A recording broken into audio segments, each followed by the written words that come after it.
The Vasad from Ancient Gamers here with another quick tutorial on Atavism Online. Today we're going to discuss MySQL and how to back up your Atavism server and restore it to another server. Today's video was sponsored by Tigric Gaming Studio. You can find them at tigricgamingstudio.com. You can also find them online. So if you want to find any more information about Tigric Gaming Studio and their video game, please go to tigricgamingstudio.com and take a look at their website.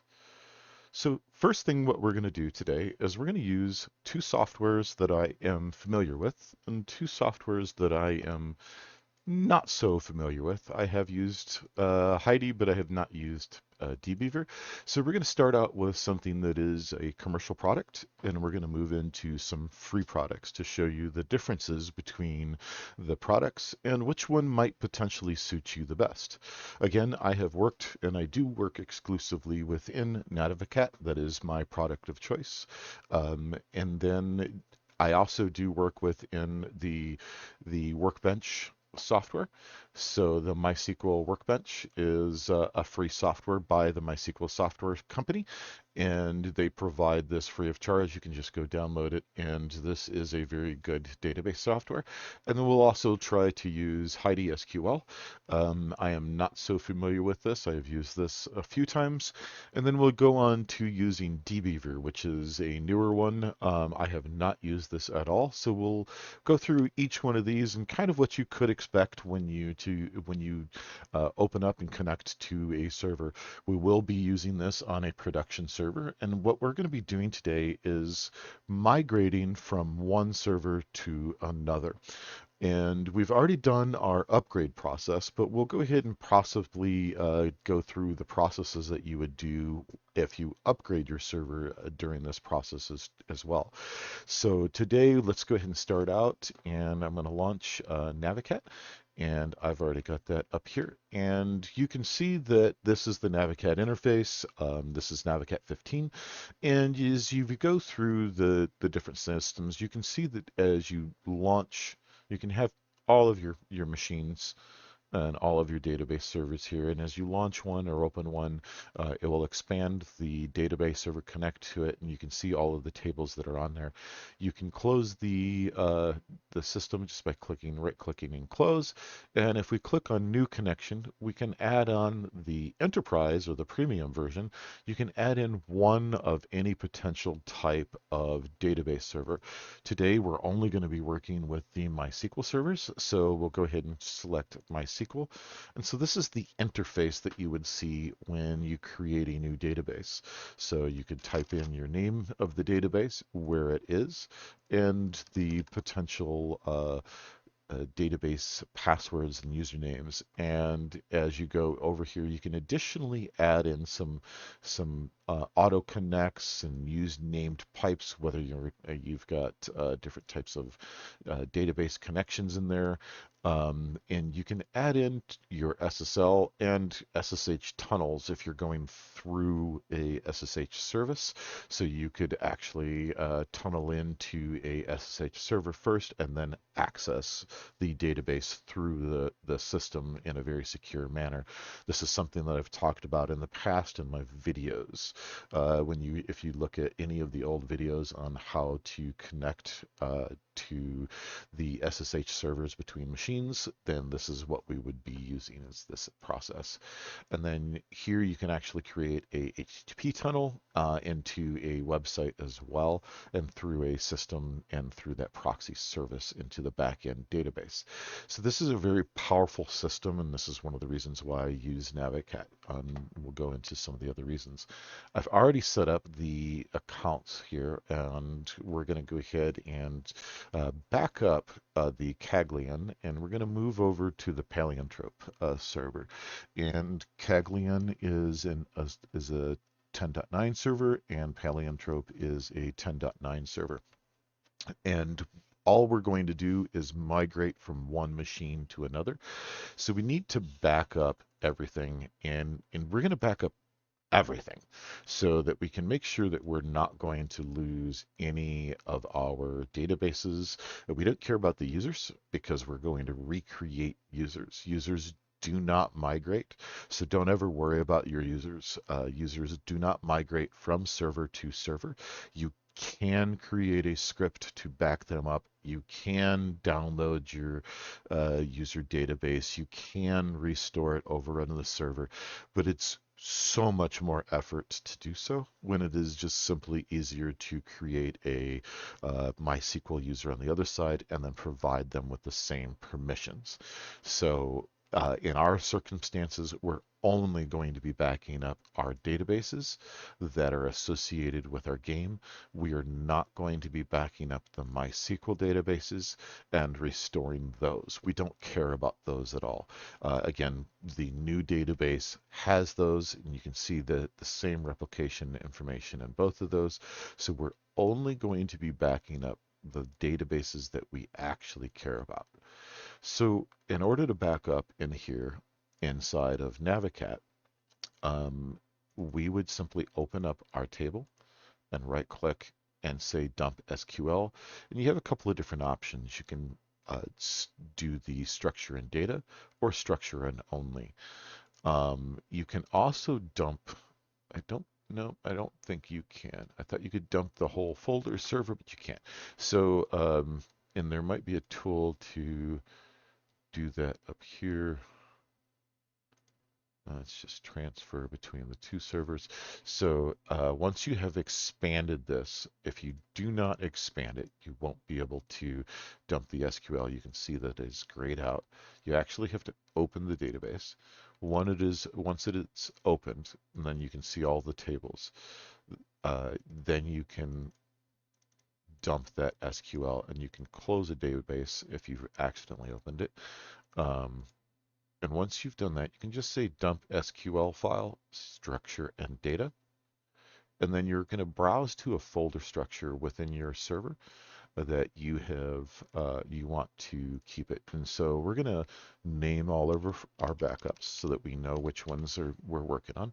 And so you can see that we've got the file name automatically selected of admin SQL, and we're going to dump this into the Caglion folder. Even though we're moving from one folder to the other, or one server to the other, we're going to back up both servers. If for any reason anything happens and we make a mistake, you can see that we've got databases in there. If we didn't, we wouldn't do this process, but Paleantrope was a production server, and so was Caglion. And so we just want to make sure that if for any reason we can restore servers. It only takes a few seconds, so always, always, always back up your files. And you can see here that we'll just go through and what we're doing is we're dumping out this, and you can see that it's processed 35 items, transferred 35 items, and it took a total of 4 seconds. So make sure you just back it up. This is always a good practice. And we'll just continue to do this process until we get each one of them. When we get to the world content, this is where all of the storage is. And then you might potentially have storage in your obj store. So if your database server has been running for a while, your obj store could be rather large. So let's go ahead and export out the Caglion database. And you can see this one will take a little bit longer.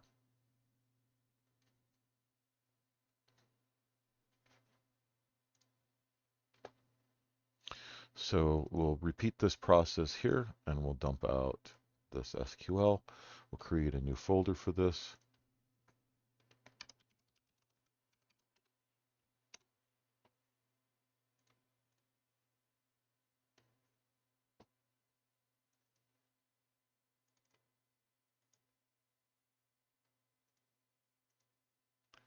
And we'll just repeat this process the entire way.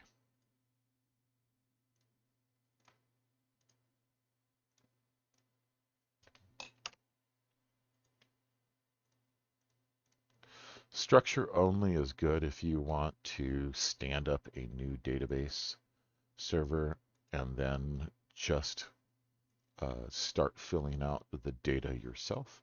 Otherwise, it is better to just dump out everything. Also, one thing to note is that the world content being so large does stand in a chance of failing. So you'll want to make sure both on the export and import that you get a finish successfully with the world content specifically. This has been an issue in the past, and so we want to make sure that when we export everything, we get a finished successfully message. And we can go check our database sizes. And you can see that we've got 3 files that are under 50K and one that is around 12 megs. And then on Paleotrope, we have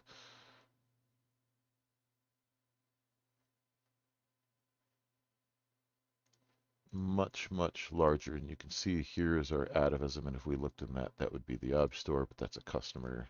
So we're not going to look in that data. So we'll just continue to allow this to export, and then we'll go on to the next software here. So let's go up and load up MySQL Workbench. MySQL Workbench can be installed from the MySQL website. You just download it here, and you can click the download button, and it'll take you to the download for the MySQL Workbench MSI, and you can just install that, and when you use it, it'll just appear like this. However, if you need to use any additional softwares at all, it is always recommended for you to use the MySQL installer. So MySQL has a series of MySQL softwares, and if you install them individually, then you'll see that it each one has their own installation process. However, if you come to the MySQL installer, you can click add and you can see that it has everything. This is where you can actually install all of the MySQL servers. You can install the MySQL connectors. You can install the applications.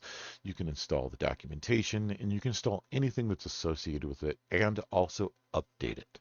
So this is the updater and the installer. And so you can see that there is version 37 in here. So I could just very simply add a MySQL server by clicking through this and installing it. That is not the point of today's episode, so we're not going to go into that. Maybe in a future episode. But so we'll exit out of the MySQL installer, and you can see that I've already got the Workbench installed. And so if I wanted to upgrade it, I could just click the upgrade. However, because I have installed this in a non-Workbench installer manner, then what I would need to do is come over here and download the latest version 837 and install that in order to update that. So always use the installer and not just the install itself. So let's go ahead and go to the software, and this is the software interface that you see for MySQL Workbench. So you can see that I've got a couple of servers here already. And what we're going to do is we're going to pause the video, and I'm going to add the servers, and then we'll add one in specifically. Let's do that now. So and you can see here that a connection name, and you would add your connection name. You would add in the IP address of where it's at. If you're connecting to your local host, one that is installed on your local machine, then you could either use the word localhost, which is not guaranteed to work on a Windows machine, or you could use 127001 with the port. Atavism has the default username as root, and if to store a password, you click on Store in Vault, and you type in the password here. And the default password for Atavism is test, so it is root and test, and you click OK. You do not need a default schema, but default schema is the name of a database. If you hear the word schema or database, they are synonymous with one another. Schema is the actual terminology for the database. So when you click on that and I don't know if I have a server open. Nope. Well, oh, look, it is open. So you can see here when I click on schemas, there are none connected. And that is because I have no connection established. But you can see this is what it would look like if I actually had connected to a server. So here we've got our server stopped and our server status and connections and clients and all of that. So let me pause the video and I'm going to add a couple of connection here, and then we'll continue as I've got those added. Okay, so now our settings are connected. And let's go ahead and connect to them. So we'll open up the Kagglian first, and let's go ahead and go to schemas, and we'll see that we have a series of schemas here. So if you open them up, you can see that these are the tables just like we see over inside of our Navicat window. So we can now go ahead and start the process of the export. So exporting on MySQL Workbench is all done through the administration tab. So you go to data import and restore to import anything that you have imported and export to export any files that you want. This one is slightly different and provides you with a couple of different ways of exporting things, and we want to make sure that we choose the right process. You can export multiple, and you notice that we don't see all of our databases here. And if we go over here and we're on Kagglian, you can see that this has got sys, but it doesn't have MySQL performance and information schema.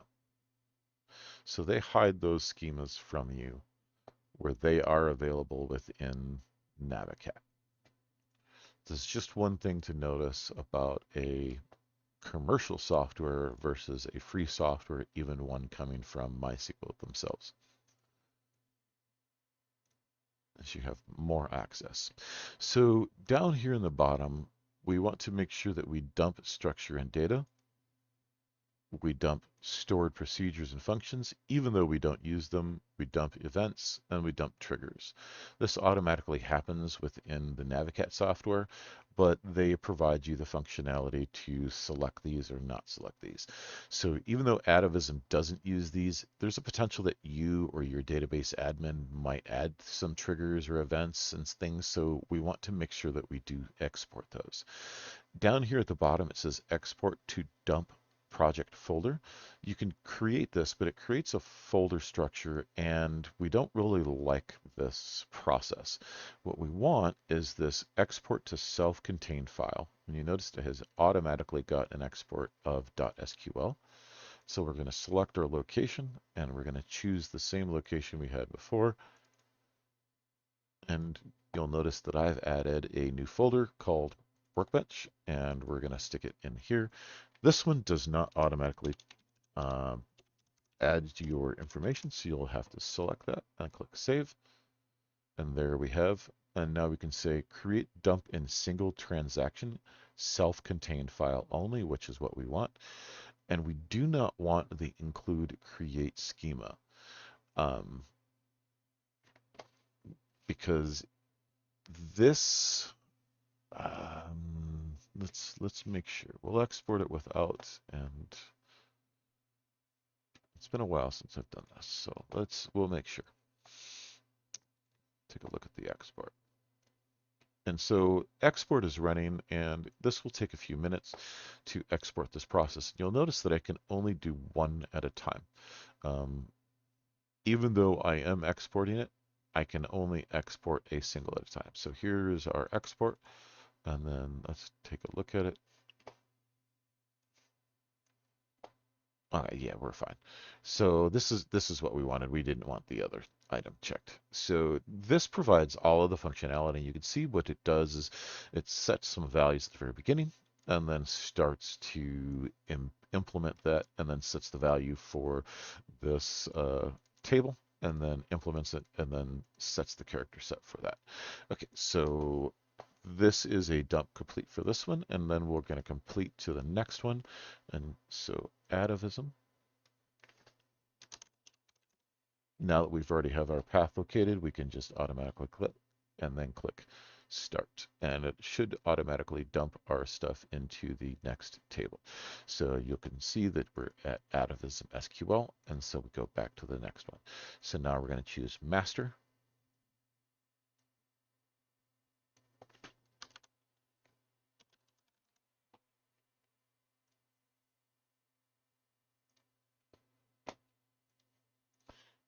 And it has finished our export. And then we're going to go back into and select world content.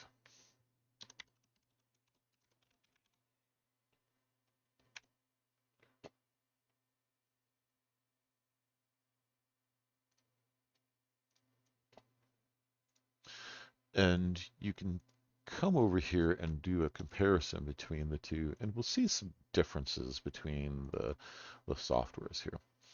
And the one on the left is Workbench, and the one on the right is Navicat.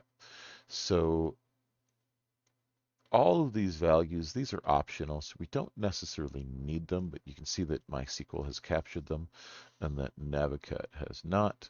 And then it has set up each one of the things. However, you can see some of the stuff over here within the Navicat side is set up slightly different.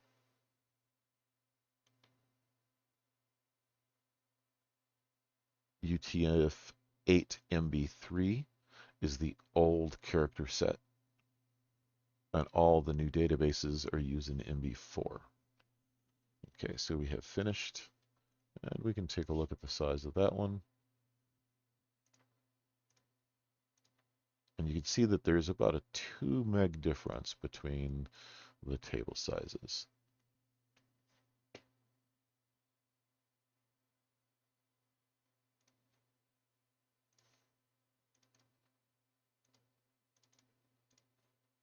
That one is 9.8.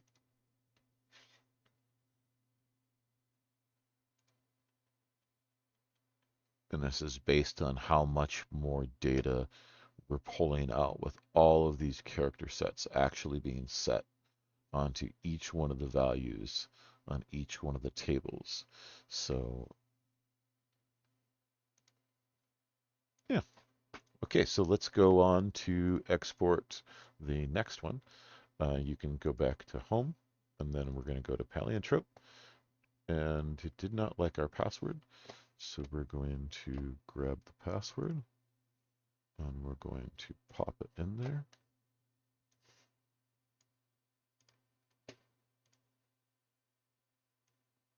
Yeah, okay. Okay, and so now we've got Paleotrope open, and so we're going to go ahead and start the same process. We're going to go to Data Export, and we're going to go to Admin, and we're going to dump all of the items, make sure we're set to dump structure and data, export to a self-contained, select the folder structure, Paleotrope, Atavism, save. Oh, nope, that's admin.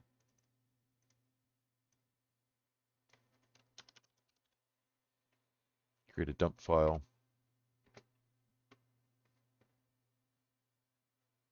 Start.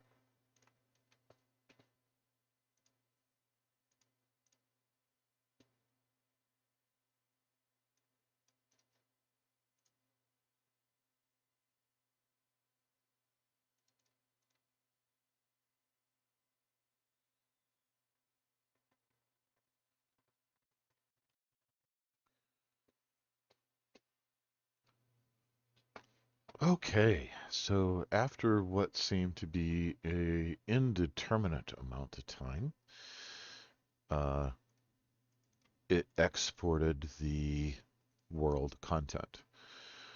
So, um, yes, and this is one of the things that I do not like about MySQL Workbench, is there is no notification of when or what process it's going in. And you can see that it started at 10:03, 51 seconds to dump all the tables, and then it was almost 5 minutes completely.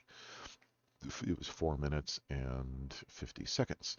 So, and it completed this, but there was no notification of anything that was happening during this entire process. This bar didn't happen. It just suddenly, after 5 minutes of saying just this,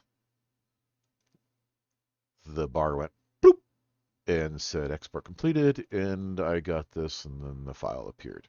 So you can see that this one is 20 megs versus the Navicat of 20 megs.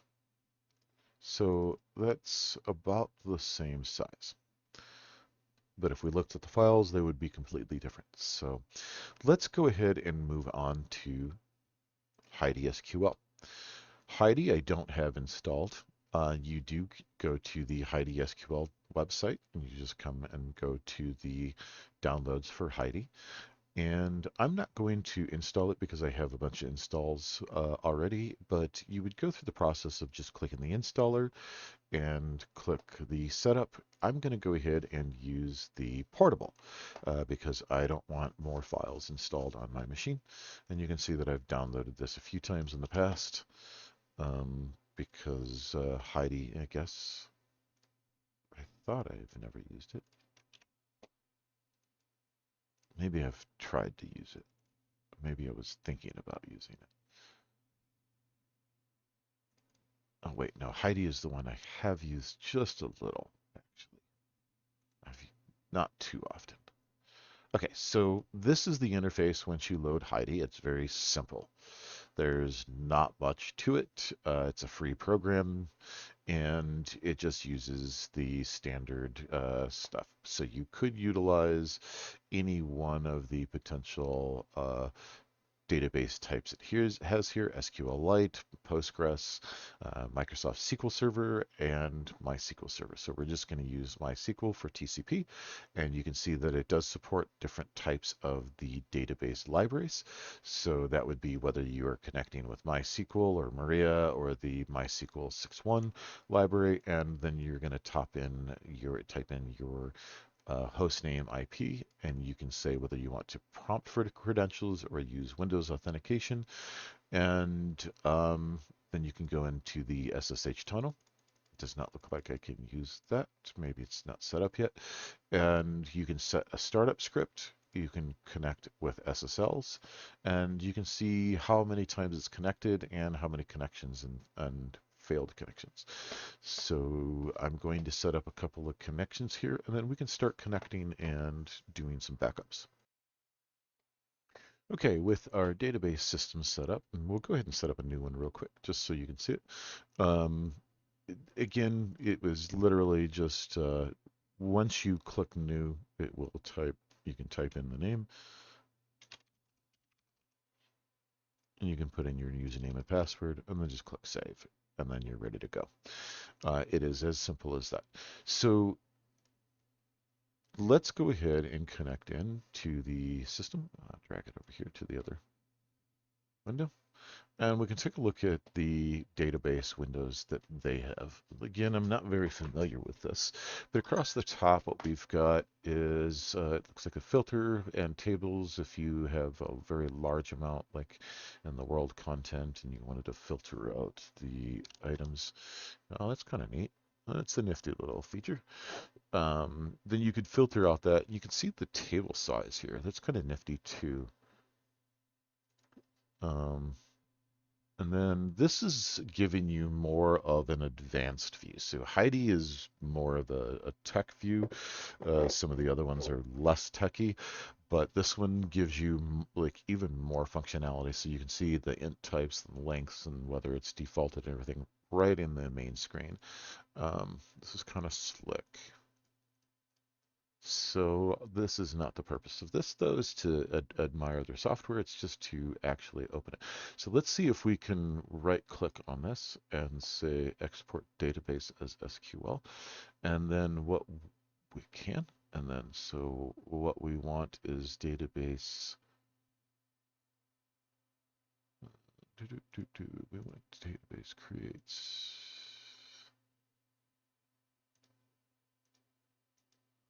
We could have it so.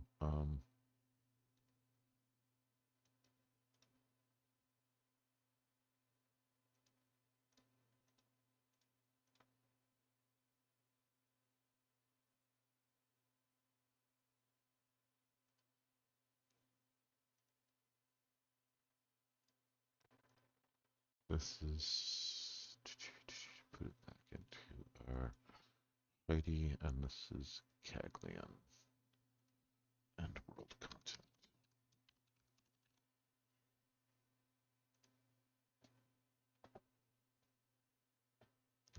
Actually, let's not. Let's do the admin first, since it's smaller and easier to work with.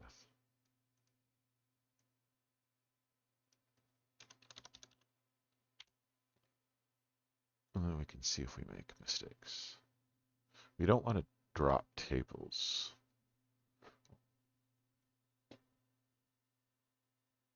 But so what these options are is if the table exists, drop it. If the table does not exist, create it. Or the database. If the table exists, drop it. If it does not exist, create it. We don't ever want to drop our tables because that means that if there is a table there, it will just drop it. It's gone. Goodbye. This is okay because if you don't do this, then you would have to manually create each one of those. Then here, this is delete. This is for the data file that we are sending to. So here in HeidiSQL, this will be the SQL file that we've got here. So we're going to delete and insert, truncate the existing data in that file. Or this is the option previously where we had seen where we want just the structure. If you don't want any of the data and you just want the structure, then you choose that. If you want the data, then you choose this. If you want to insert to additional data, then you choose that.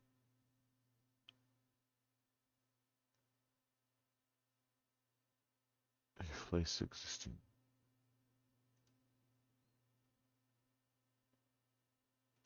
I don't know. Let's see what the file looks like.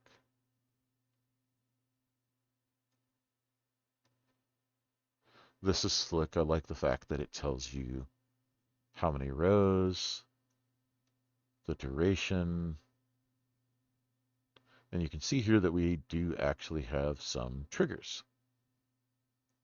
So claim action, these are triggers that are in there. So the fact that we selected triggers is a great idea. So let's take a look at this file. Create database if not exists. Admin, use admin. Create table if not exists. Delete from account. Dumping data.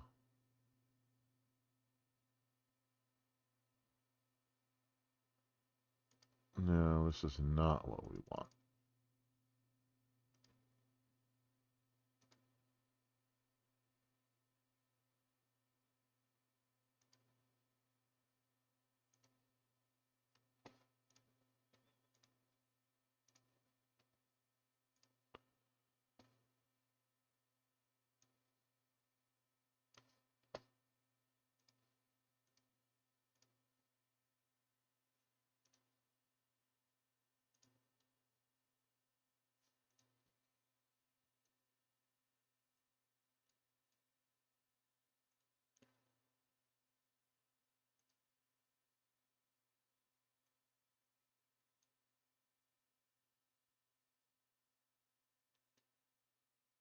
Okay, here we go. Create table, create table, create table. Insert into, this is what we want. I just want insert.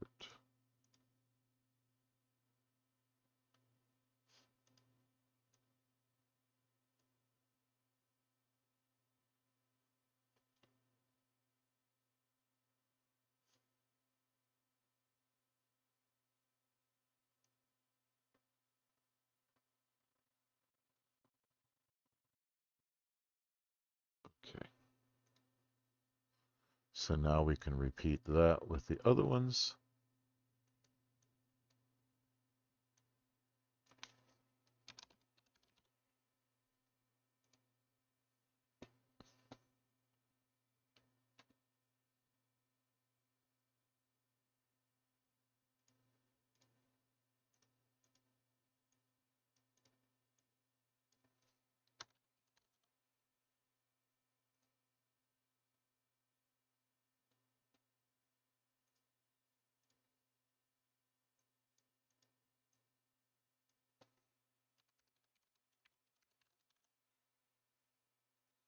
We can compare the file sizes with the file sizes that we expect or have from our other three. So Caglion, 52, 16, 10, and 11 megs. Ooh, that is significantly smaller.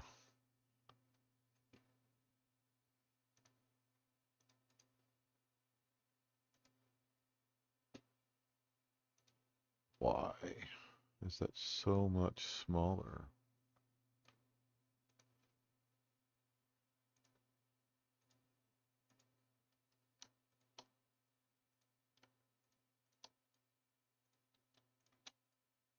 I can't compare all three.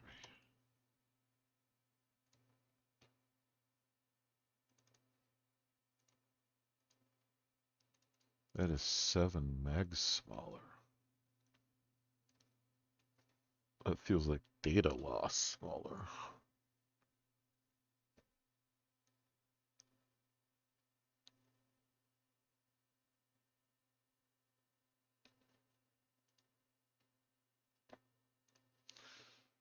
Like, let us take a look at.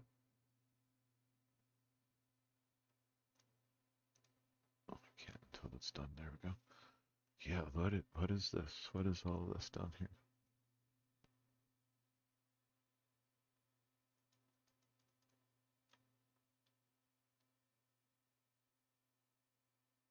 Build object state.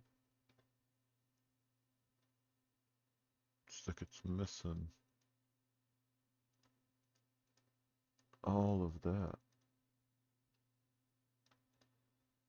That's not good. Or is it still loading?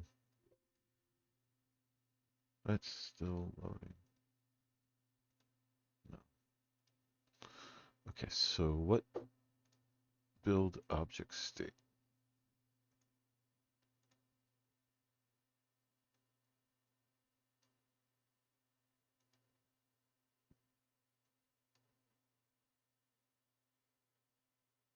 Interesting.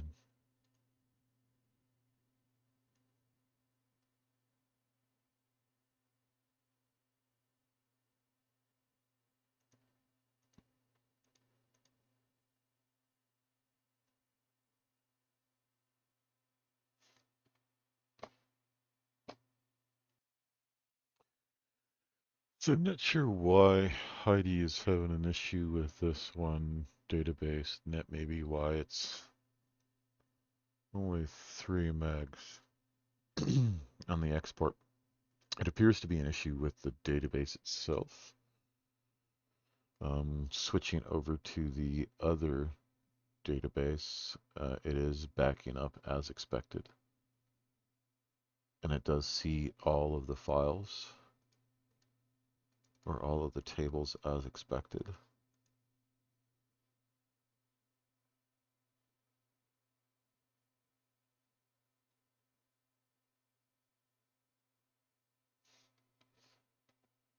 Looking at the tables themselves, they appear to be the present, but the backup does not collect them all. Could be a username issue or a password permissions issue. One thing I noticed down here is that this little progress bar does not appear to be equal to the value of where we are in the process. We're about halfway through, maybe a little more now. And it was over here, and then it jumped from halfway to here.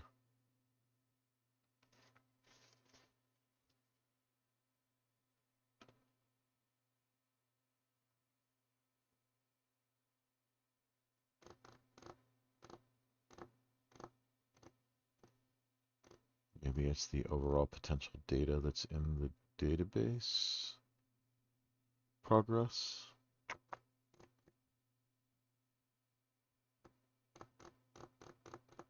Potential queries. Interesting. Yeah, you can see it just jumped almost to the end, and we're still got a few tables to go.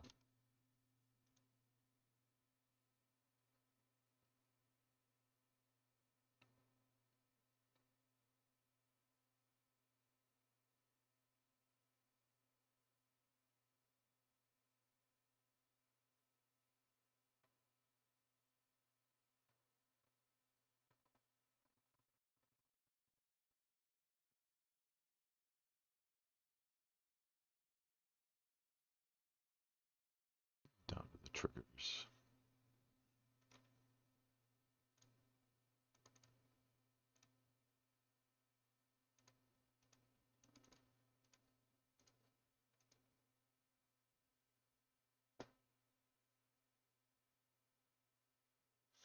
And then we can investigate a little bit more into, we got about 3 minutes into Heidi left.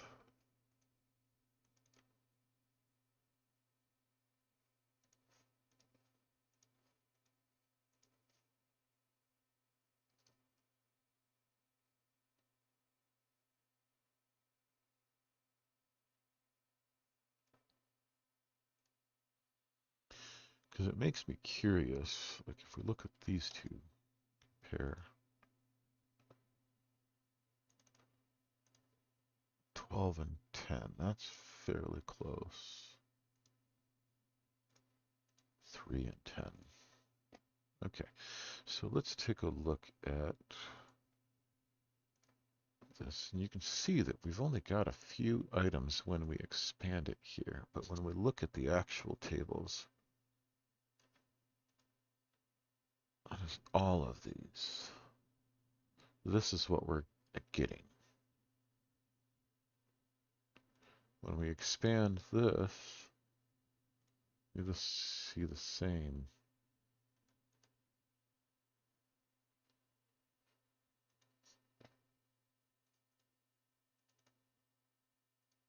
$20 megs. 20 megs. That's exactly what we'd expect.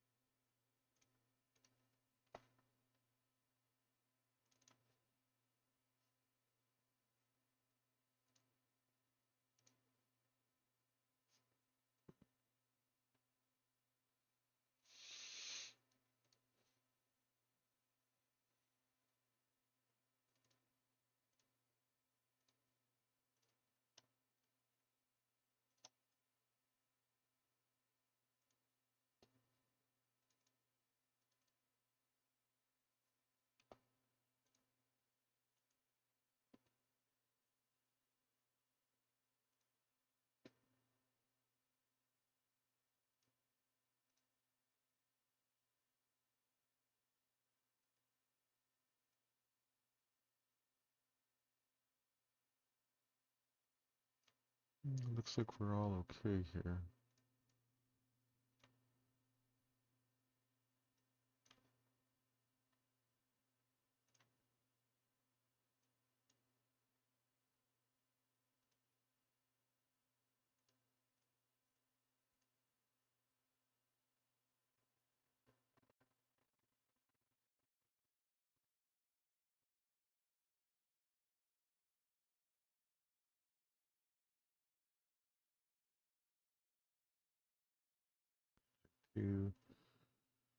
Yeah, let's reconnect it and then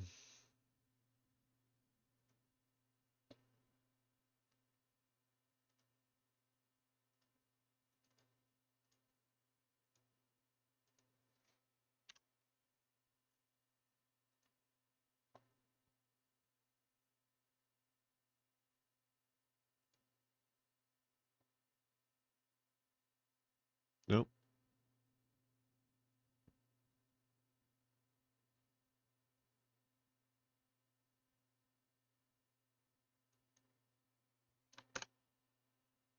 Let's see if we change.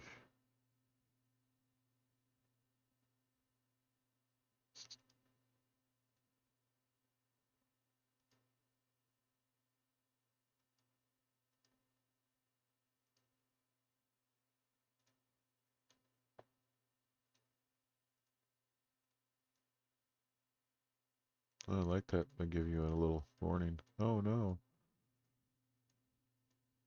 no data.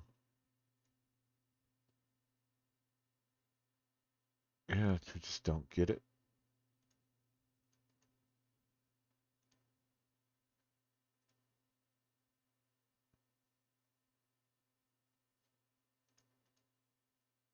Oh, is that the issue? No?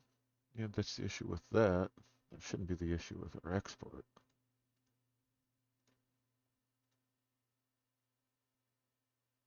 Is it? Wow.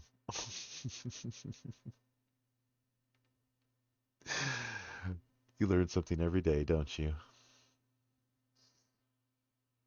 Let's see if that was our issue.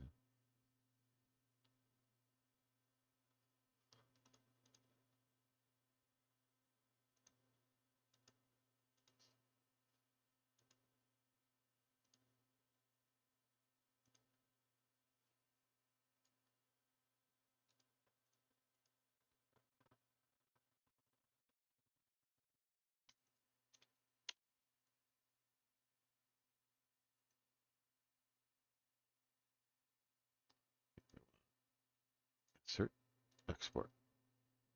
There we go. It was that funny little table filter I put up there to go, oh, that was a neat little task. That was cool. That's a neat little filter. Sure is. It's a neat little filter that filters out anything as well as the exports. So, okay, so we'll finish this export and then we should be good to go on to the next one. And we are on just a little bit over time, but oh well. Okay, we'll go ahead and move on to DBeaver. Um, so DBeaver is one I have not used at all. And when I just did a quick Google search and I was like, hey, what are some of the popular ones? And this came up. So DBeaver is a community and it has a commercial version. It looks like the commercial version does quite a bit more and it supports Redshift, which is an Amazon database system, and Google BigQuery, Oracle Clouds, native support for AWS, Google Cloud. This is AI Assistant in SQL for DBeaver Pro. That's kind of nifty. So we're going to go ahead and get the Windows zip. I don't want to do another install. Let's see if this provides us what we need. And we'll go ahead and drag that over here and drag it into our temp folder. And you can see that DBeaver, and we'll put that right in here, DBeaver.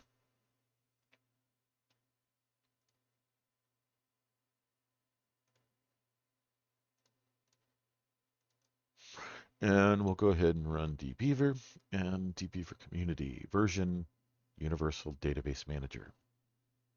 What version? Is it the universal database manager version?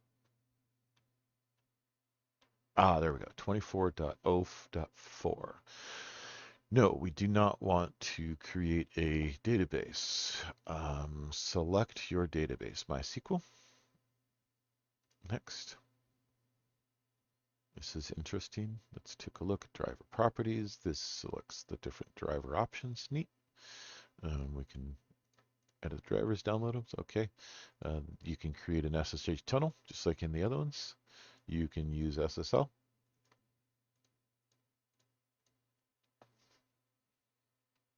And you can connect to servers.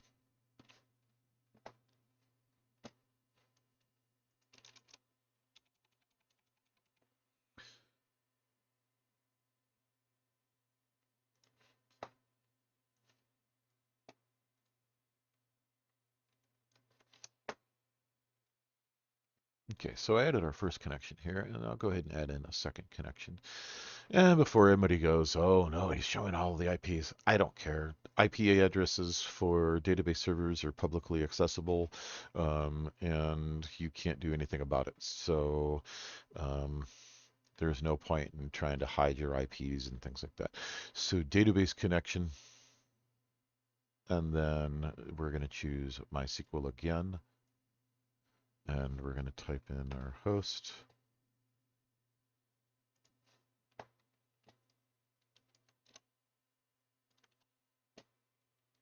Username.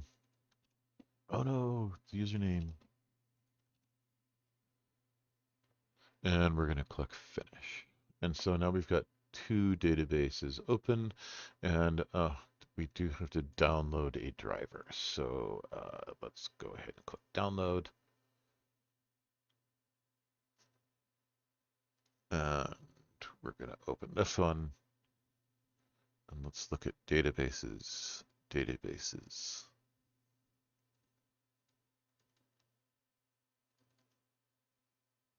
And let's see, generate SQL. Create SQL editor. Import data tools, dump database. Okay, so this is what we want. We want to right click and let's go see if there is a different dump database. Export. No.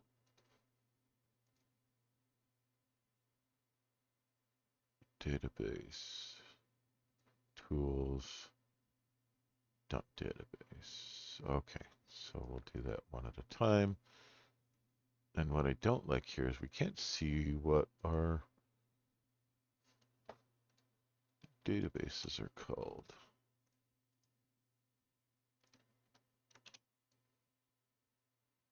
I didn't like that. It's kind of lame. You can't rename it until after. Okay. So we'll expand this and we'll go here and we'll go to tools, dump database. Okay, so choose objects to export. We want to just add that and then all of those. Click that. We want normal, no locks. We don't want to add drop statements. Extended inserts is okay. We're fine with that. Dump events. Grab the folder structure.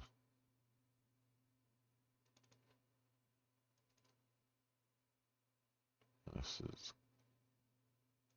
paleotrope and admin.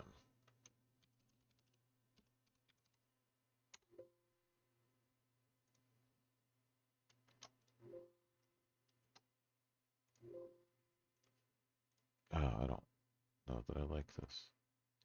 Select OK. File name pattern is dump the SQL extra arguments says override user credentials for external tools. Other tools may require different sets of permissions.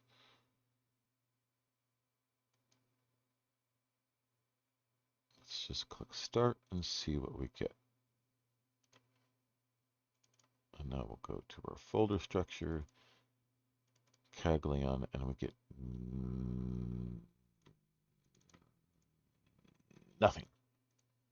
You get nothing. Is it still doing it?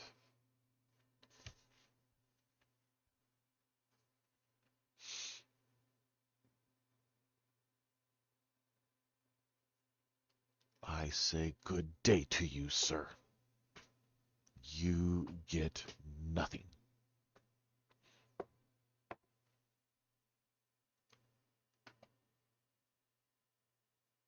Come on, you slowpoke.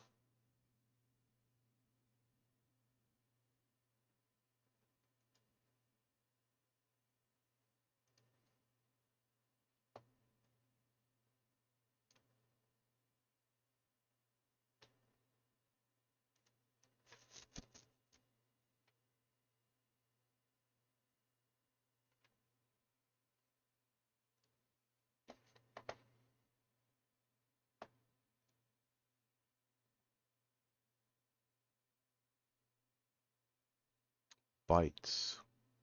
We're talking bytes. Wow. 67 KB. That was really, really slow.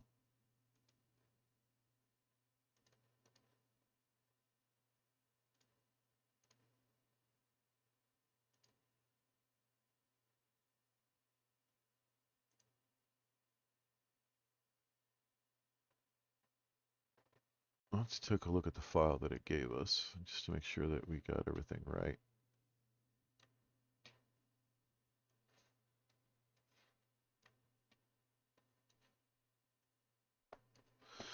We got a create table, we got a lock table. We didn't want lock tables, did we? Normal, no locks. Lock table account, insert, lock tables, insert, lock tables, insert, unlock tables.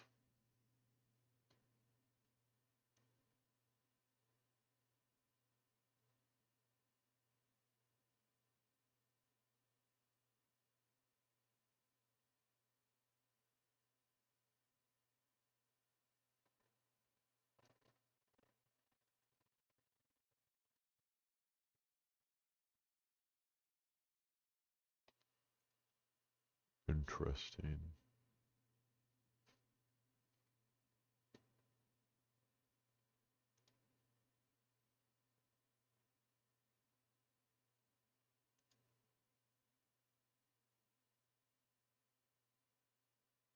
No, hover over. Start that, try that one. This is really slow.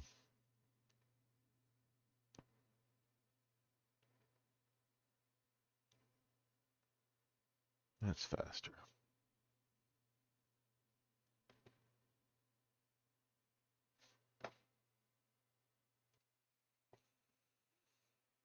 Okay, go back one more.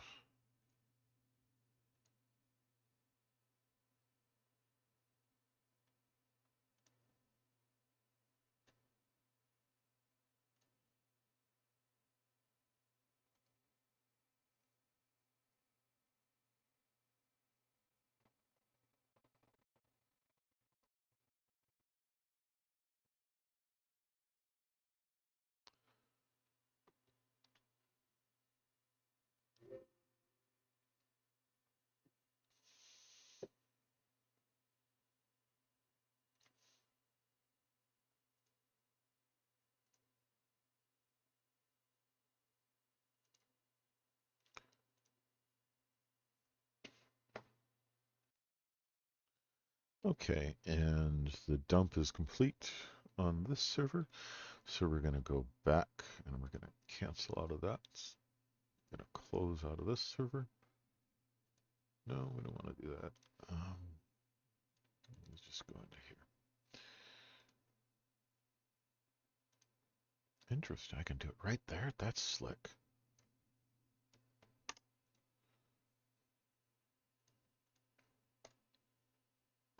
And then we're going to go into tools and dump database. Atavism. Next. DBeaver for Paleantrope. Go over to Caglione. Select that. Click start.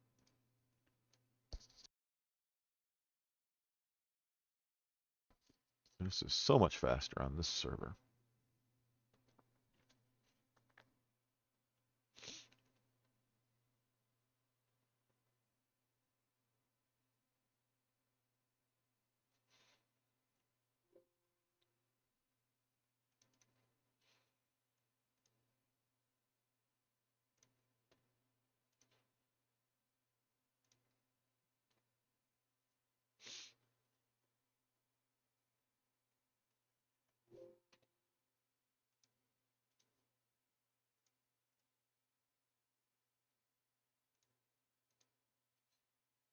Okay, so if you select multiple, it doesn't auto select.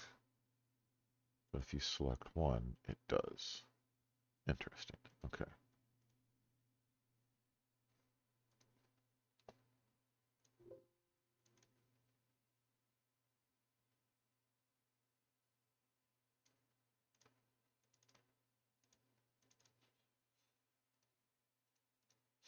And then we'll go on to the last one. And you can see here that DBeaver sees the MySQL formats and MySQL and systables.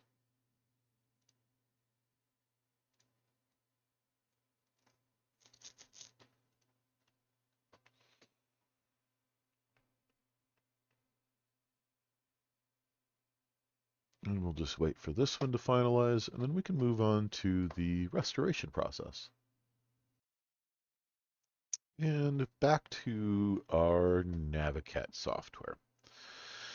So at this point, we have backed up our software, or backed up our databases out of our Atavism server in Navicat, inside of the MySQL Workbench, inside of HeidiSQL, inside of DBeaver. Out of the four of those, I still prefer Navicat. It is just simply very easy and functional to use.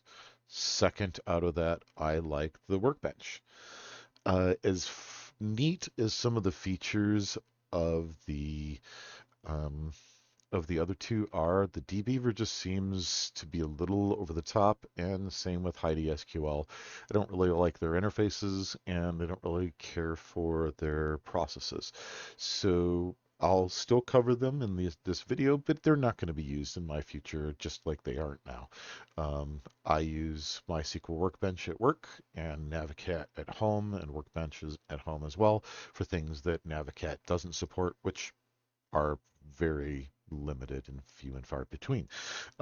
So let's go ahead and let's do the next step. So we've backed everything up, and you have one of two paths now.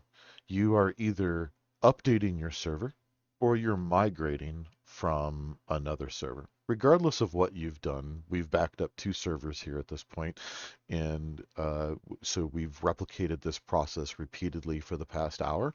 And what we want to do is restore this or update our server. So the first time, we're going to actually update this server.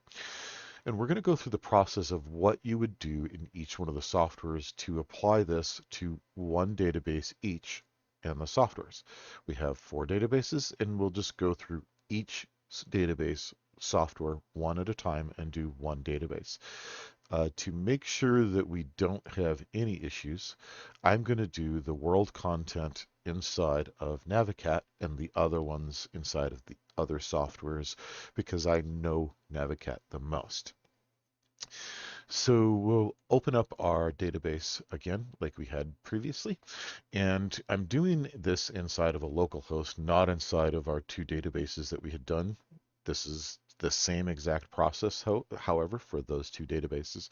And you can see that if we go over here, the database version was 10.2. And so we're going to go from 10.2 to 10.9 on this database here. And so we'll close everything that we're not working with and only have the world content open. So we're going to execute a SQL file. You right click on this and go to execute an SQL file. This will then allow us to go to the folder structure where we have any of our files. And let's see if I have extracted all of those. And we're going to go to 10.3 SQL, and you're going to see the different types, whether you have compatibility, helpful up scripts. These are new installs. These are new installs with demo data, and you see one that says updates. So once you go in there, it says from Atavism 10.2.1, and whether you were using core or demo, and we're using the demo. And you can see you can have two folders, data and structure. You always want to start with structure first because you can't insert something into the structure that doesn't exist in the structure. So the data can't go in that doesn't have a place to live. So we want to load the world content and click start. And finished with an error. Let's see what this error was. Because sometimes it could be okay. Disabled foreign keys, alter tables, create tables, create, alter, create.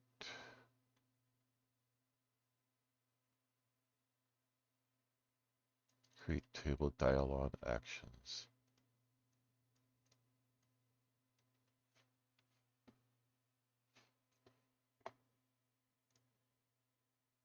And maybe I chose a little far back to go. Let's see.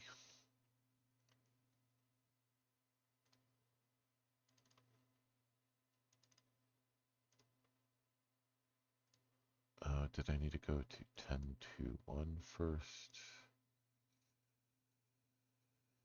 I did. I needed to go to 10.2.1 first.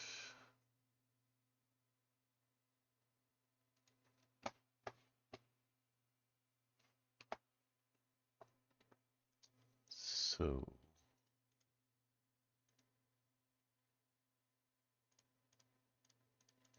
let's see. I don't think it'll be as simple as 10.2.1.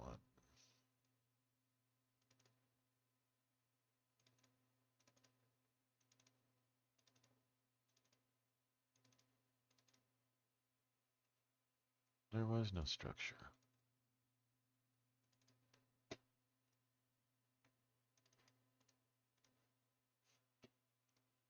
And 10.2.1.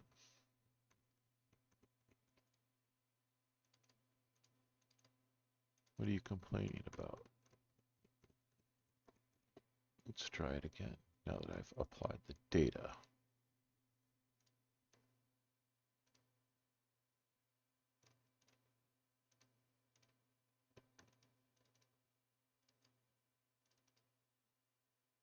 I did choose just a different one there.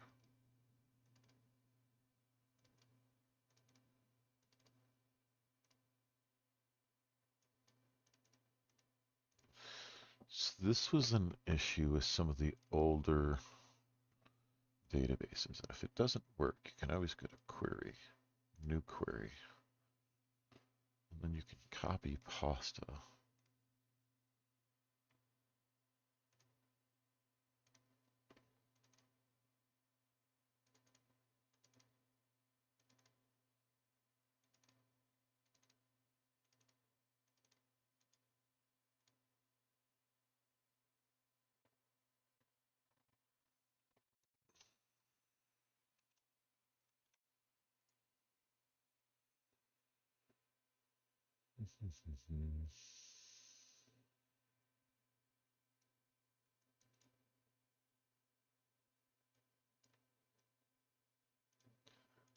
Yeah, see, nope, nope, nope. This is an issue.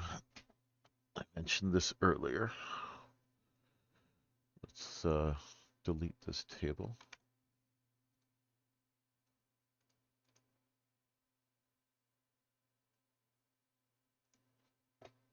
And we're going to re-import the 10.2.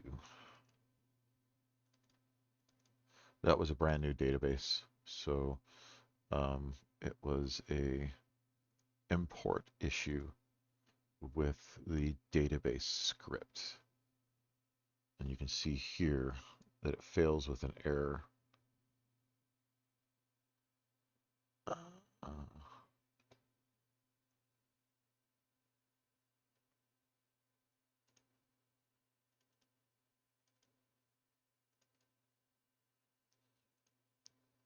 And it's because it is too large.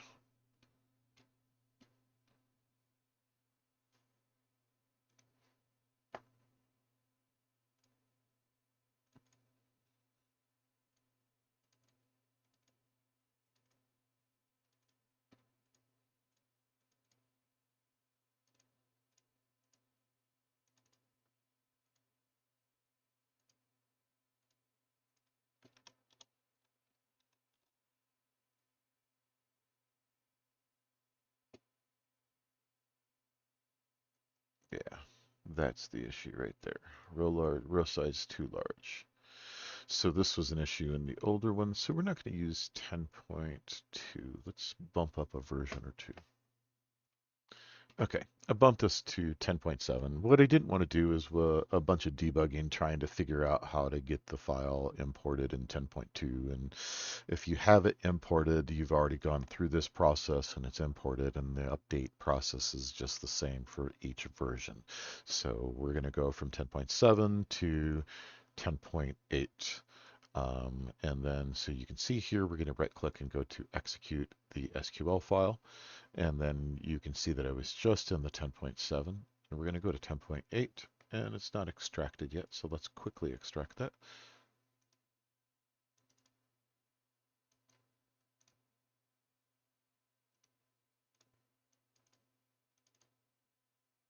And we'll go to the updates from Atavism 10.7, from the demo, structure, world content. So when you click on start, you should see it finishes successfully. And if we really want to take a look at what that has done, we can go ahead and go over to our world server real quick. SQL, updates from Atavism, demo, structure, world content. And you can see that we're going to set the names to UTF-8. This is important with some of the new versions is to make sure that we are in UTF-8. We're going to use the world content. We're going to drop this level requirements trigger, and we're going to alter these tables. We're going to do a couple different table adjustments, and we're going to start setting up some new functions, new tables, creating tables, and then spawn data change SCOP data to shop owner.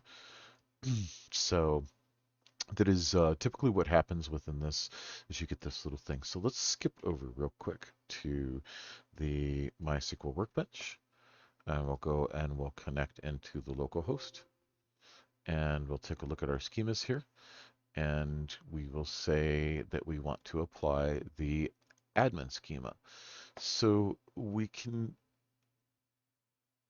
not do anything here on the schemas themselves. And you can see you can do a table import, you can do some data functionality, you can change the schemas, but everything is done through the administration panel like we had done before. So we're going to go to data import and restore, and we're going to import from a self-contained file. Remember, we had chosen the self-contained file previously. And then we're going to go to our export where that file is.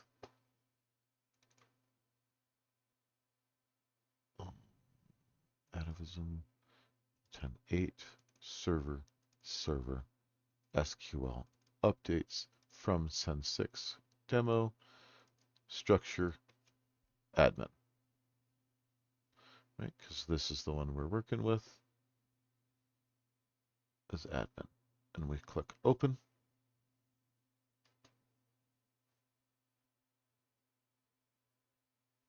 And you can see default schema to be imported to, default target schema, and we're going to select that as admin. And then we're going to click start. And you can see that it is finished.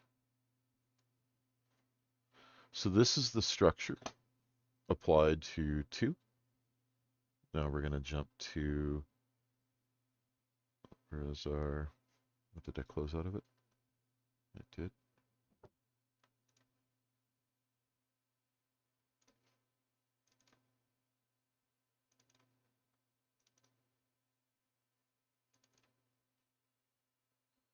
And we're going to add a new one here.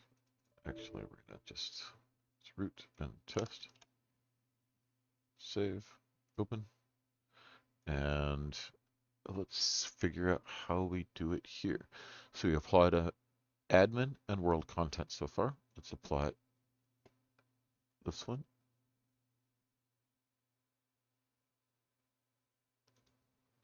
Tools, import CSV, insert files.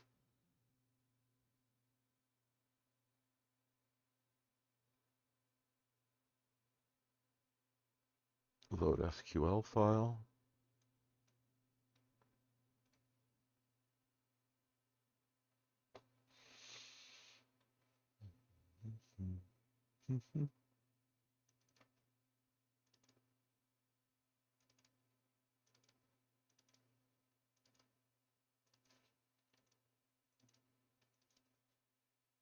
Atavism. Really auto detect file, auto detect the encoding is highly.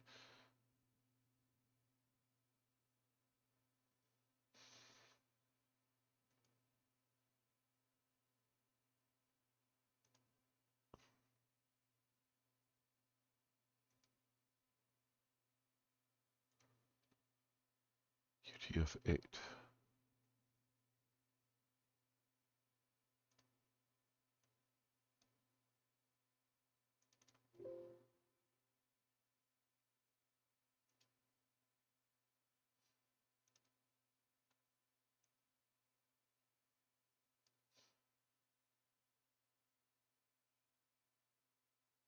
Database atavism, atavism SQL. So we've selected atavism. So that's selected that. And now we're going to click play. And it's played it down here.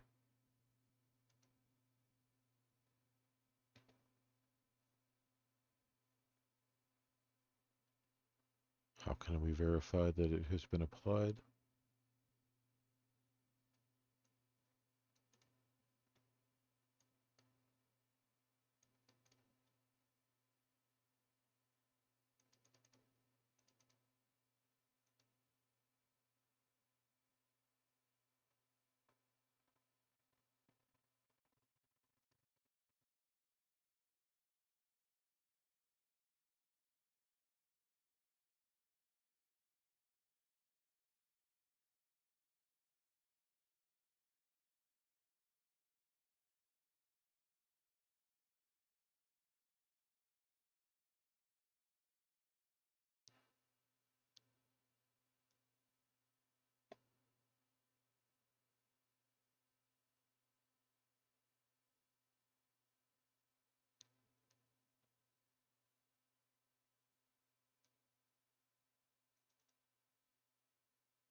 Is that right there?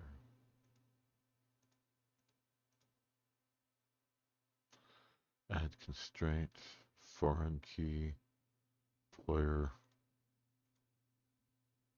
character IP, IBFK.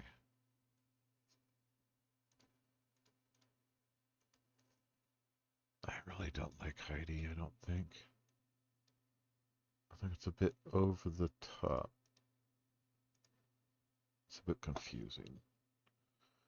Okay, so now let's go to DBeaver. And we're going to add create a connection, MySQL, root test, finish.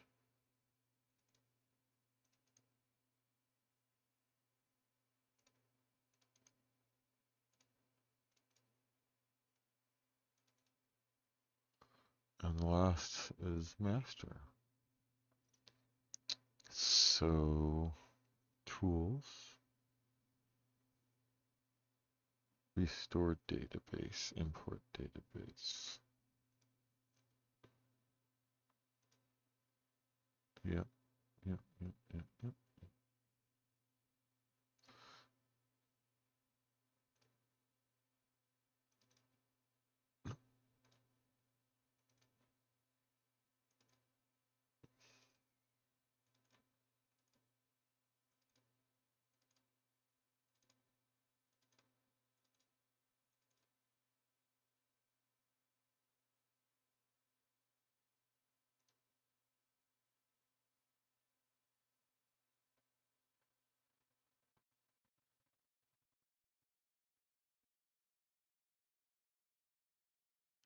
I don't think it's restore.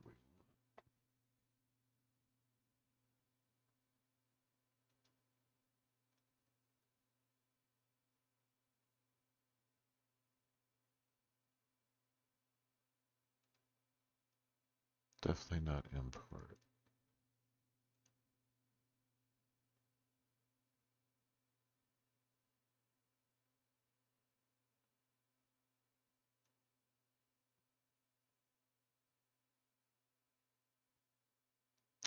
It might be that we want to use this.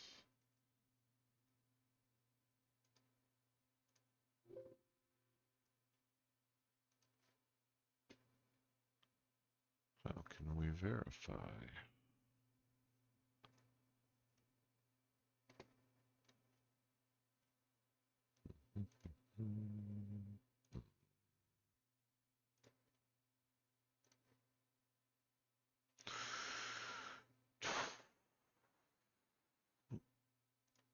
Unity installs. SQL items, updates, demo structure, and add index user to into account table.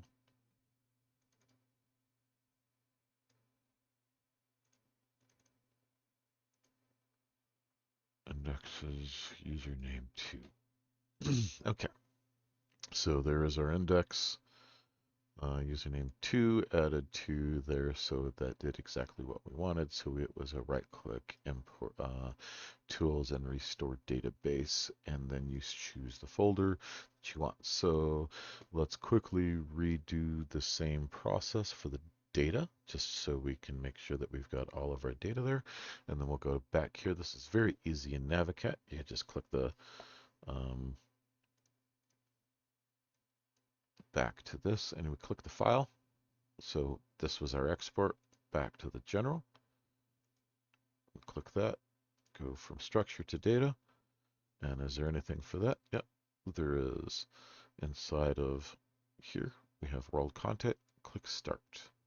And that was the data for world content. And then admin, we did inside of here, MySQL Workbench. So we're going to click on import from disk. And we've still got our options selected for admin. And then we'll click on data, admin, and click start import. So what we just did was update both the structure and then the data after that and the ones that were valid. So we went from 10.6 or 10.7 to 10.8. And if we go take a look at the server version, we should see that it now says 10.8. And if we repeat this process, we can go from 10.8 to 10.9. So this is the process to update your database after you have backed it up. So now, let's say we are migrating from one server to another. And we'll repeat the process again for each one of the databases so that we do them one at a time. So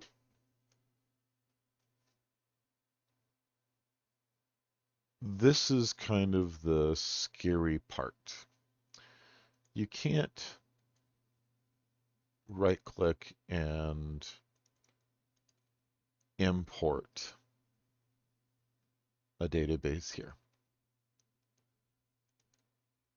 It doesn't provide for that functionality.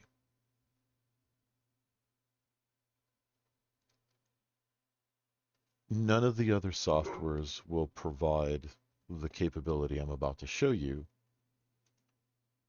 Only Navicat will provide this. And we're going to go ahead and close the connections for everything that we don't need.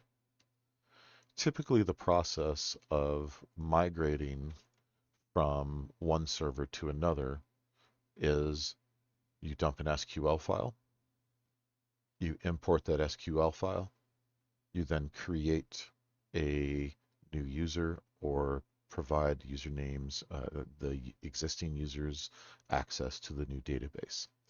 If you have a database that's already in there, it's very hard to get the new data without overriding your old data unless you have some tools. So with inside of Navicat, you have the functionality of data synchronization, structure synchronization, and data transfers. So if we go to structure synchronization, the first thing we can do is we can go from, actually we want to go the other way, Caglion to admin, and to, it only does one database at a time. Then we can do a comparison. And this will take a look at the structure of the database and say, is there anything different between these two databases? So the update that we just did, if you had a database server that was on 10.8 and one that was on 10.7, you could use the structure synchronization to update your 10.7 server with your 10.8 server. And that would synchronize the structures between them, and it would give you the same structure as your 10.8. That would not correct any of the changes or the data that was in there, but it would provide a structure synchronization. You can see that we have nothing here that's different between the two of them. And so if we then go back and we compare world content, they should be equal because this is a 10.9 to 10.9 server, and so the two servers should be able to be equal to one another. If we take it and look at the localhost machine that we had previously, let me see if I can open that. We should see that there is a structure difference between the two servers at that point. And we're going to cancel this actually. Come on. Come on. Come on. So let's do a quick structure synchronization between this two. And so we're going to go from Caglion to admin and from localhost admin. That should just be really quick. There should be at least a difference or two here.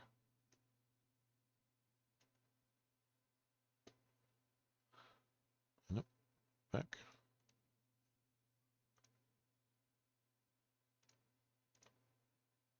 Let's take a look at world content. And while that's going, so we can then go to data synchronization. So data synchronization allows you to go from a source database to a target database. And it will allow you to copy any files over from like this admin over into your admin. And when you click next, it will show you the key mapping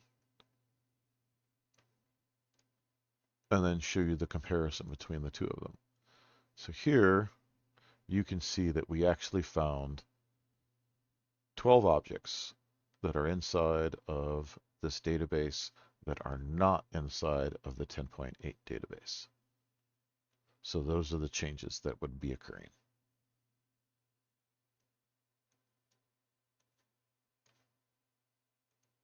And you can see that this would be added.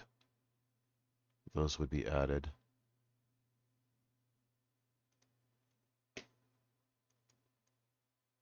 And so this is a production software where you're taking items from your development machine to your user acceptance machine to your production servers.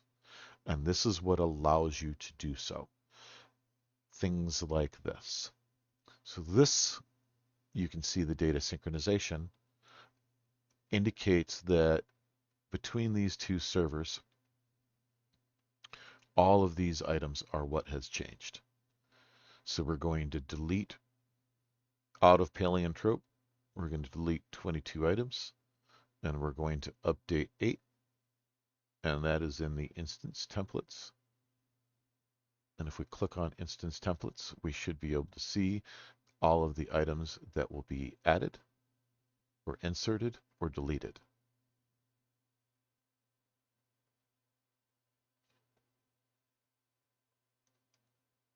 And the same thing with each one of the other servers.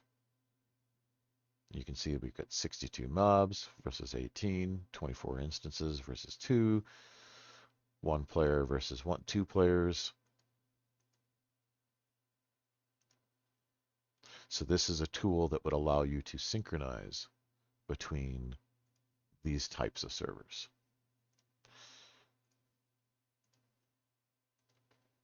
I don't use this for this purpose, for this video. I just wanted to share this functionality to show that it is that function that does have that functionality. So for this purpose, we're going to basically apply an update. So we have to remove this database because we can't apply it any other way. We can't do what we just did through any type of script or anything like that. So we have to go ahead and remove it. And we're going to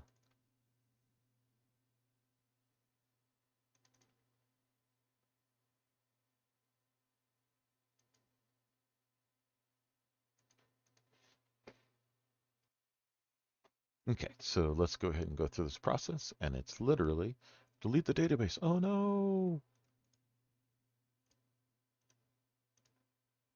And I'm going to delete the databases here inside of Navicat, and then we will re-import them one at a time at each one of the things. So we'll import Navicat's the backup that we pulled down.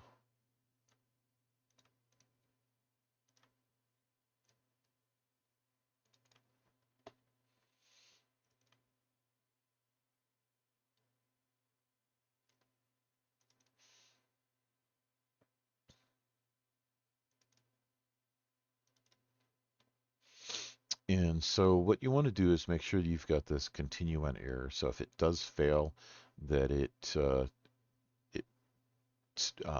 continues past that point. We're going to choose UTF-8 as our default encoding, and we're going to make sure that we've got run multiple queries in each execution so that it executes faster. And we're going to set our auto commit to 0, and we're going to click start. And so it's going to start creating our imports. Let's expand it a little bit just so we can make sure we see any messages or any error messages that we have here.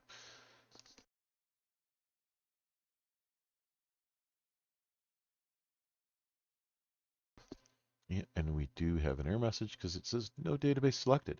So let's go back in here and we're going to see that we have no database selected. Because what did we do? This has no creation. So remember when we created our stuff, or we exported it, it has no creation in there. So that's one of the things where I was saying we want to have a creation. So we're going to have to create the database. So we're going to have to go new database, admin, new database, Atavism, new database, master, new database, world content. And now we'll open this and we'll say execute SQL file. And it's because we opened that window and then had deleted it. So now we can say databases world content and click start.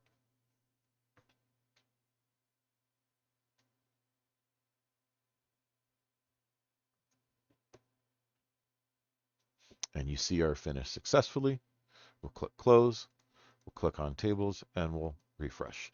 And we can see all of our tables. And if we go to mob templates, we should see our mob templates in here. So now we'll go over to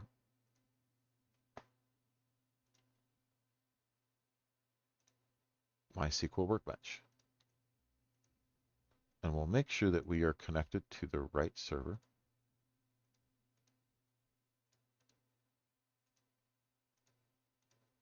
And we can take a look at the schemas and refresh. And you can see that here, when we open this, we do the admin, there are no tables in here.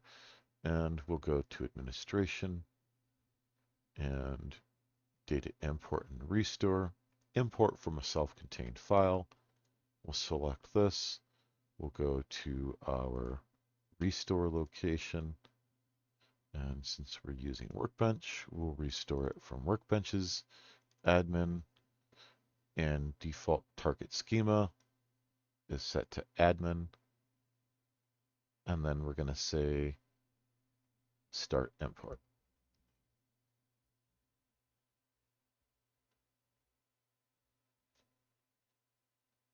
And the import is finished with one error if it's error in your syntax. So let's see. Did we get all of our tables? There's a claim. Don't think we did.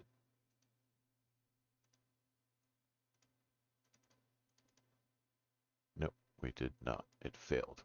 So let's drop those.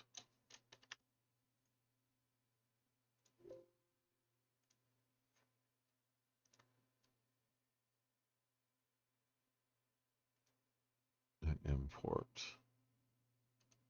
again.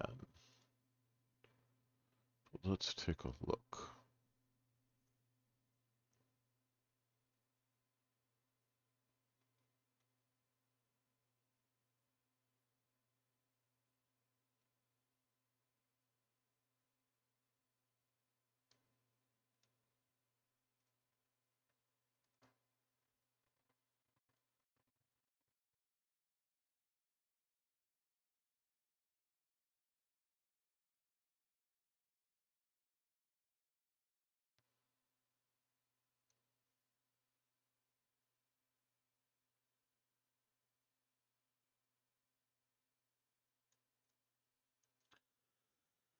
Error at line 550 at line 1.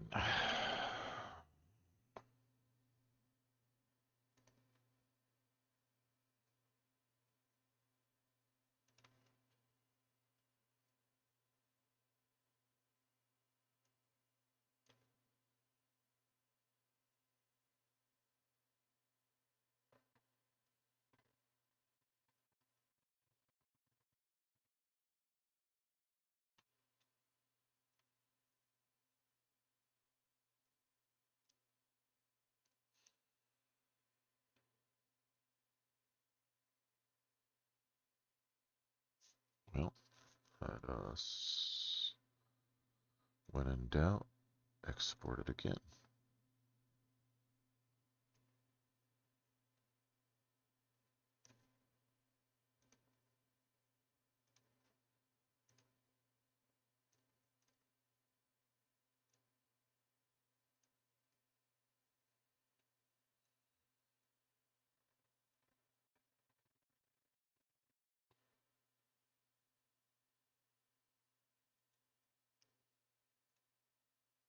Create dump in a single transaction.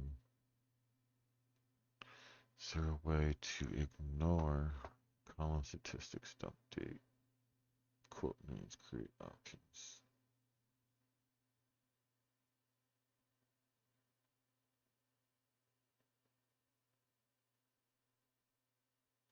Yeah, we don't want that. Back.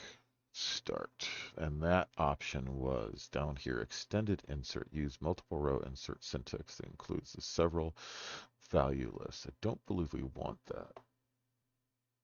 We might not want this create options. Include all of the MySQL specific table options in the create table specifications.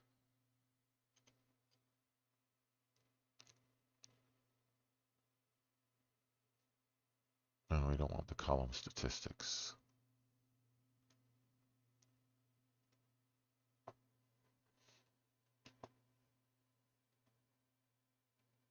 Where did it go? Where did I select?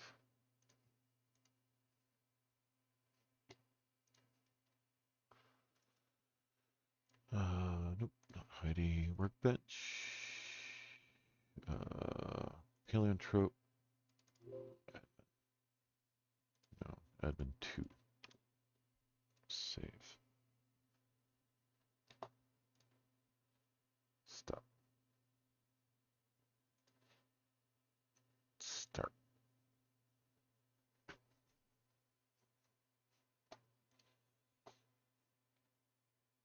I want to compare the two files and see what we get different.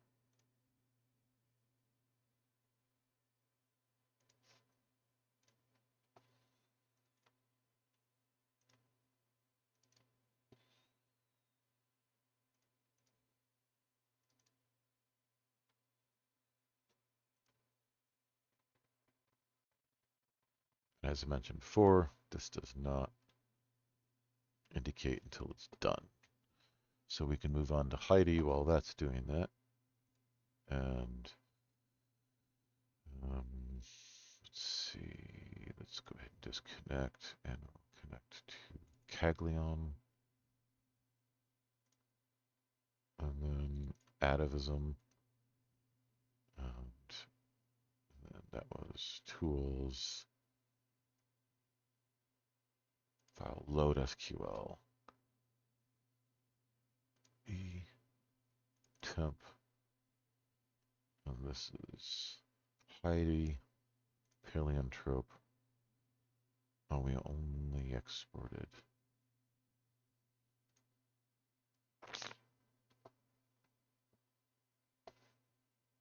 Export completed. Now go to Caglion. And we're going to drop these tables again. I'm going to make sure that we've got admin 2 selected with 71 max, or 71K. A little bit larger. Start.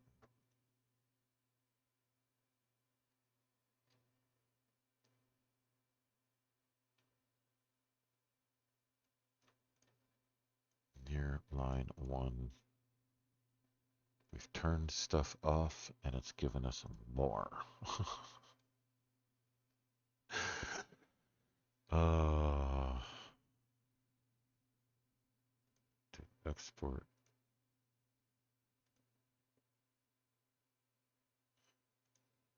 Paleotrope to export admin.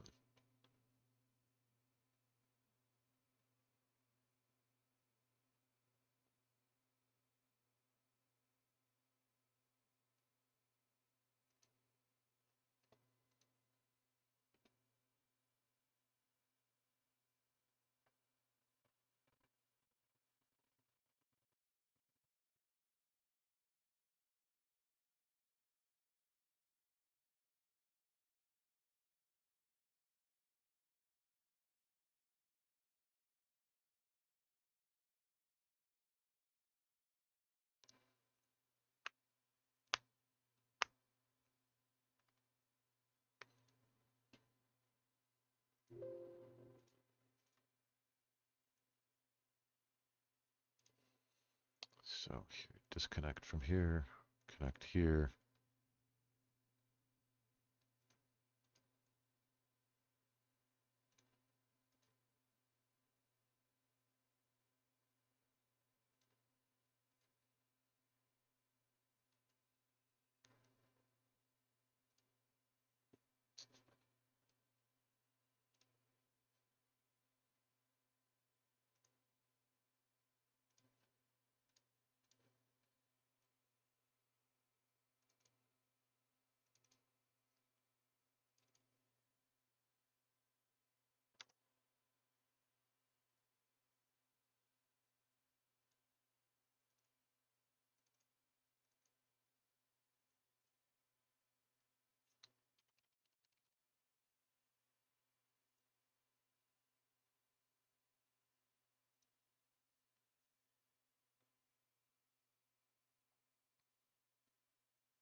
here.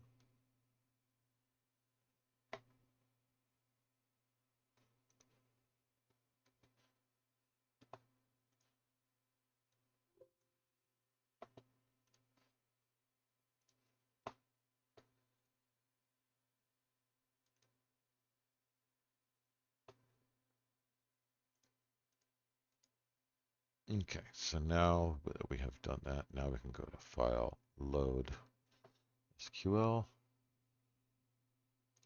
Atavism, and we should be able to play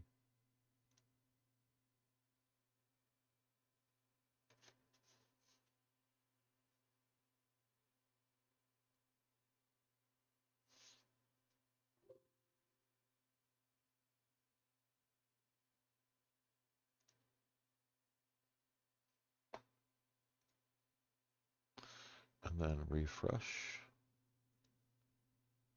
and see our tables. And we should be able to take a look at our existing tables.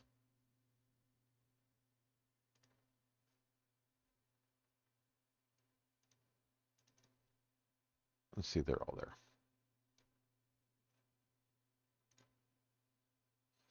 Okay, let's skip over to the last one, which is DBeaver.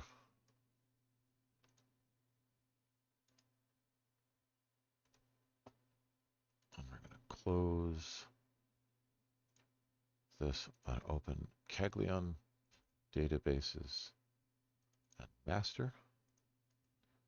How is that? There was an import data. Nope, nope, nope, nope. That's a text file, import source. That is not what we want. File, database, tools, restore database, select a restore file from DBeaver, paleotrope, master, log level normal. Don't have to do anything other than click start. Yes.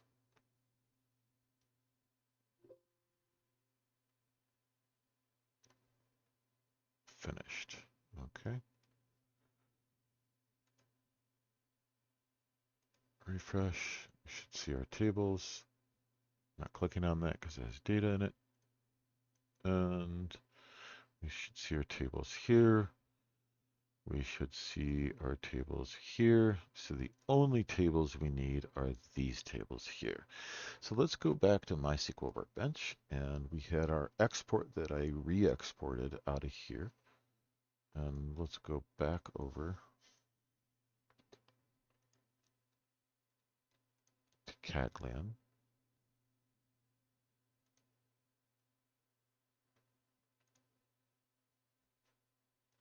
And let's see.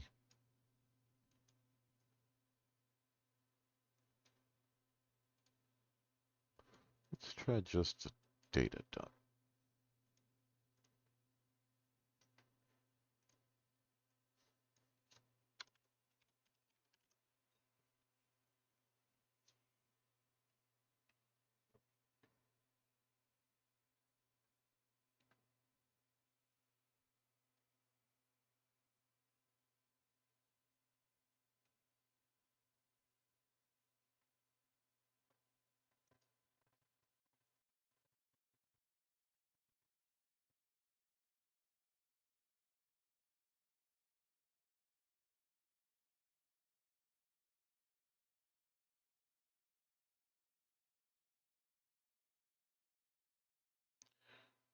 Need events.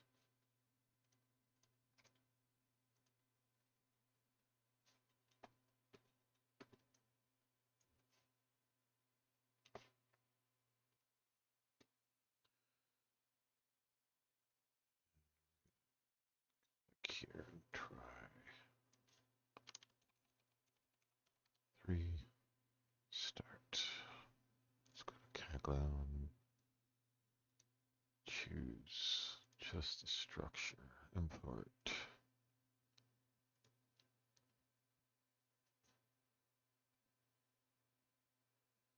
with errors at line 1.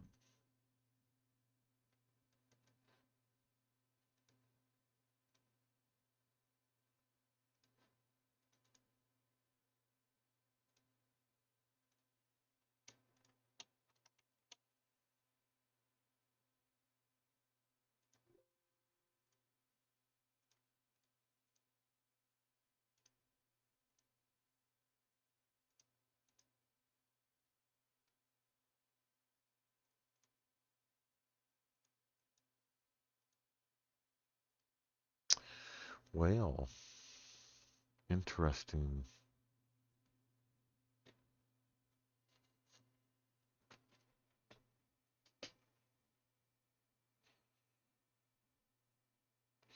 So, of the four that we have done so far, we're successful with Navicat, we're successful with DBeaver, we're successful with HeidiSQL.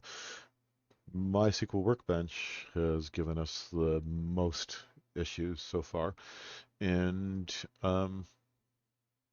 it is specifically with the comments as we try to re-import them into the system here.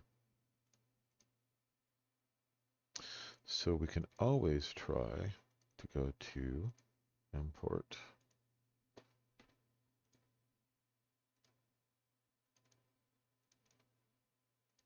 and see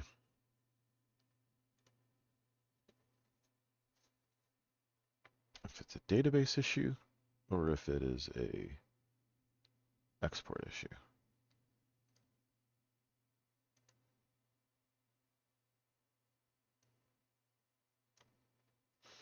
So it is an export issue from the software.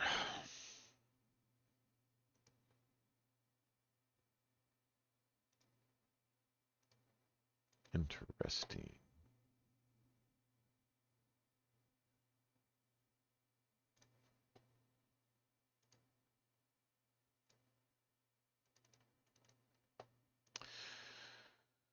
I might have to submit a bug on that one.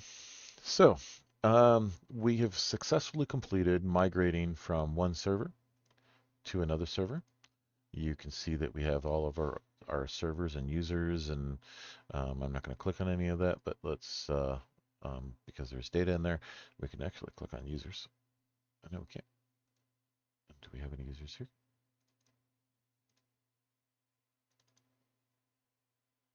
No. Tables.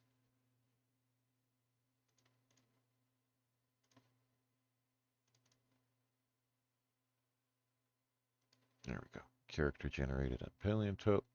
And then I can go here to data logs.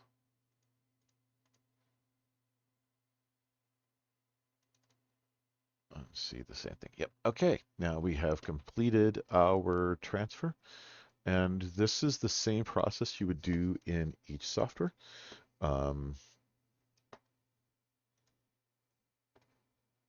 And yeah, out of all of the four softwares, I like Navicat the best. It's what I work in constantly here at the house, and anytime I do any customer work, it is what I work in. Outside of that, I work in Workbench, but as we see that there was an export issue, at least with that, and I could have cleaned it up. I probably should have cleaned it up. That was probably the better solution, was to go in here and actually clean up the content, because the issue was specifically related to these delimiters. Um, so the better solution probably would have been to go in here, identify it, and correct the issue within the export. But that's kind of getting out of the scope of what this video was for. And so then we did HeidiSQL, and we also did a DBeaver. Of the four of those, I like DBeaver the least. I think it's very complicated and kind of hard to work with, but you choose your poison. This video was specifically tried to tell you how to use each one of the different softwares so that you can administer your Atavism MySQL server to the best of your ability. Choose your software that works best for you. And until next time, have a wonderful day and keep coding.